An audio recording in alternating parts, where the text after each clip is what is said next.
Hi everyone, I'm Ben, and this is the Board Game Blueprint.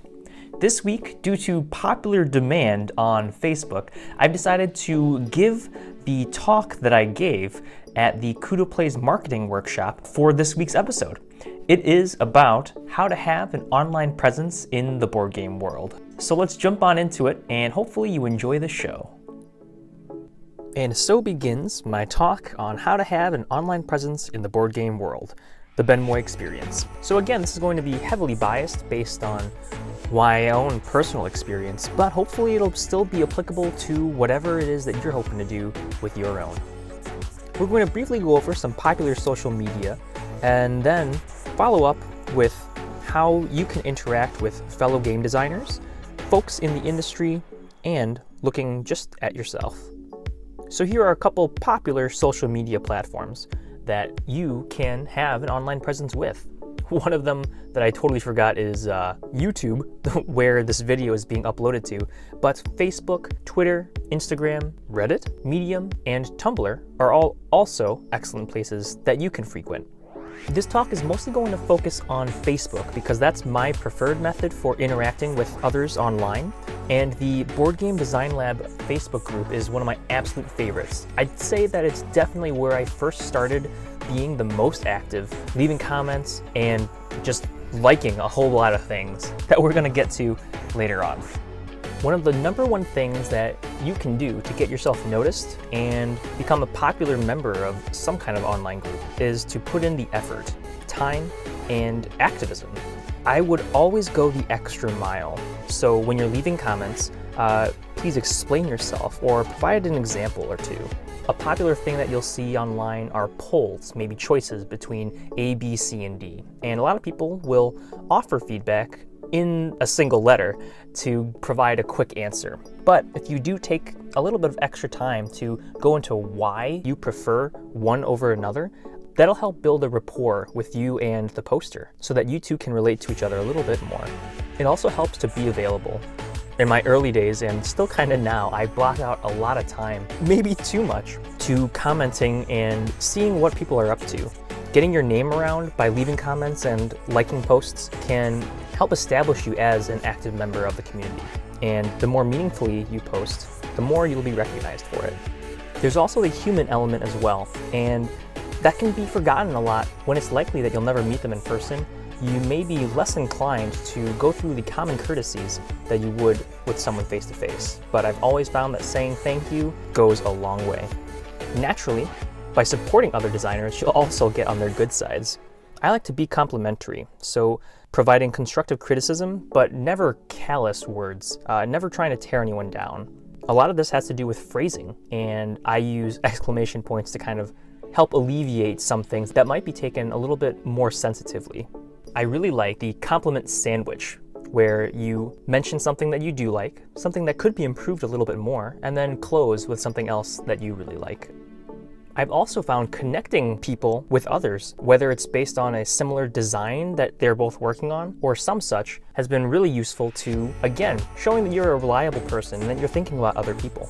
Hopefully, those that you introduce don't get a little suspicious about each other trying to steal each other's ideas, but instead might collaborate and discuss privately or publicly about the similarities and differences between their games. Probably my absolute favorite thing about this hobby, though, is that these friends that I'm making virtually are friends in real life. I really like checking in, not just on designs, of course, but also how they're doing, what work maybe is like, how the family is, and all these kinds of things, because the connection runs deeper than what we are getting through the screens. Another cool thing is that gamers and designers often have other shared interests too. So you can talk about things that aren't just the latest Euro or the awesome Ameritrash miniatures game.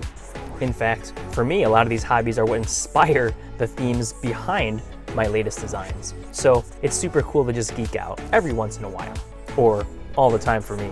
Oftentimes, you'll be able to meet up with other designers at local events like proto spiels and playtest sessions, the big conventions, etc. So I really encourage you to go ahead and reach out and meet those people in person, because it's always nice to put a face and a voice to a name, in my humble opinion. Now here's where we jump into the publisher section, and this was a little screenshot that I borrowed from Andrew, thank you, about trying to respect publishers a little bit more and see them as people as well.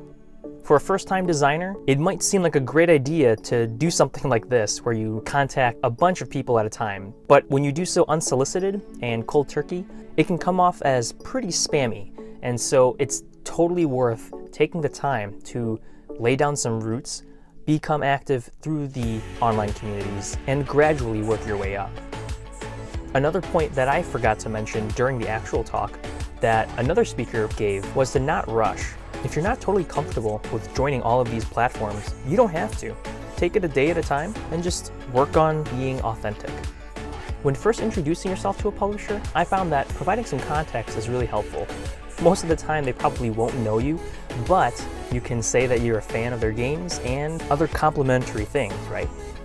If you're trying to pitch a game, I wouldn't go with a super long email either. Probably what's best is just to feel the water a little bit, let them know that you're there, and provide a little video or teaching aid, sell sheet, to give them an idea of what you have. It's a lot better to reach out to a publisher who goes with games that are similar to yours rather than trying to break them into a totally new market. It's possible that they're looking for something that will do that for them, but most of the time go with designs that they know fit their lines the most.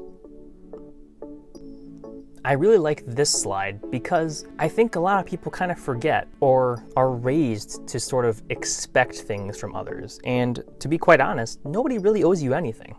I definitely think talking up a publisher's games is a good thing for, again, connecting yourself with others and getting them a little bit of extra attention. But they're not asking you to do it, and they could probably get along pretty well without you doing it. Not to sound super bleak, but what I'm getting at is that you're not doing them a favor that they need to later repay. Volunteer and just be a part of the community, because people is really what board games is all about. When we do get to approaching a publisher, my motto is to keep it professionally light.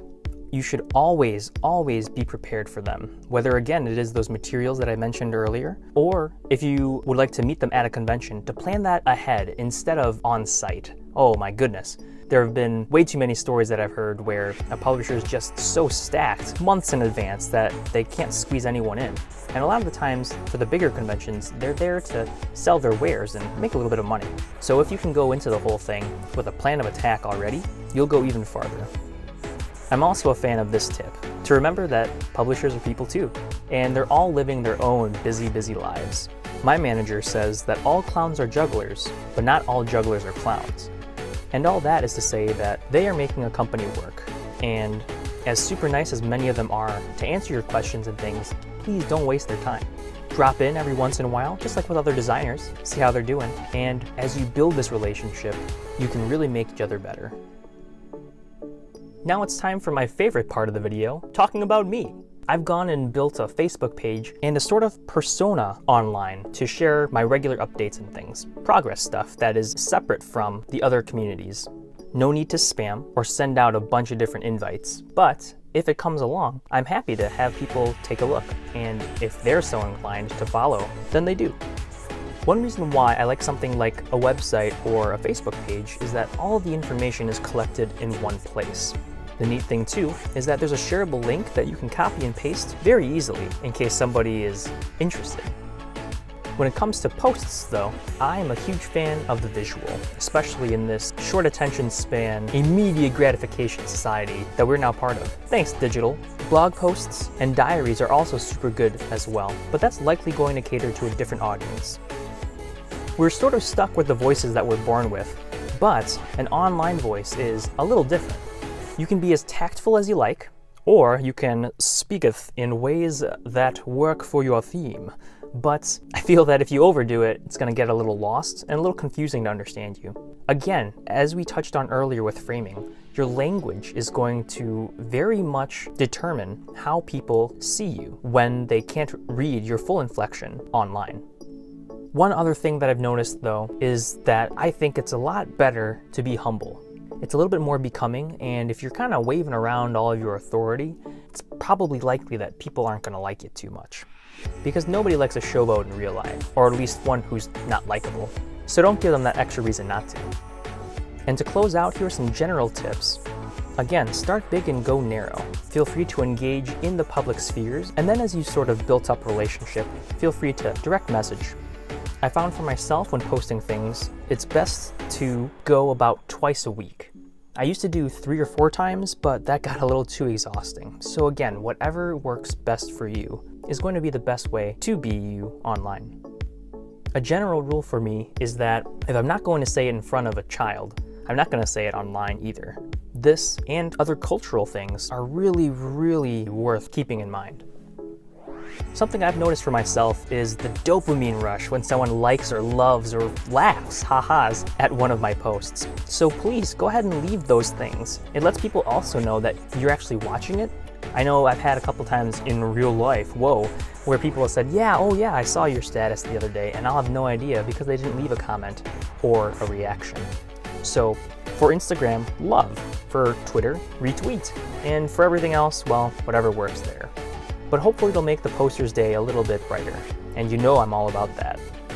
As I mentioned before, I like exclamation points that hopefully convey that I'm very excited about things, and I love using emojis to also express myself in another way. Sidebar, if your game can't use emojis as extra advertisement, you might think about changing your theme. When you're putting out content, I would say to take it slow. If you had this huge blog post ready, like an essay, why not break it up into bi-daily posts? So then this way, you have more that you can share, and don't burn yourself out too early. Of course, be genuine.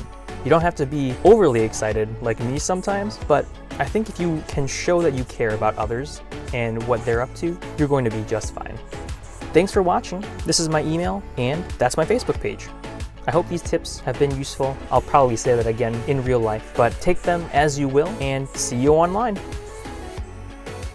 I wish we could have gotten a live stream because there were a ton of great questions that were being asked and a lot of references to the other speakers' talks as well. But hopefully I touched on those or remembered to here.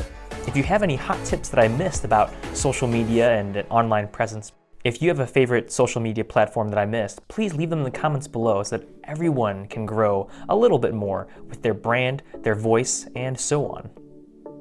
If you like this video, please give it a thumbs up and hit that subscribe button so that you can stay up to date on future content like this.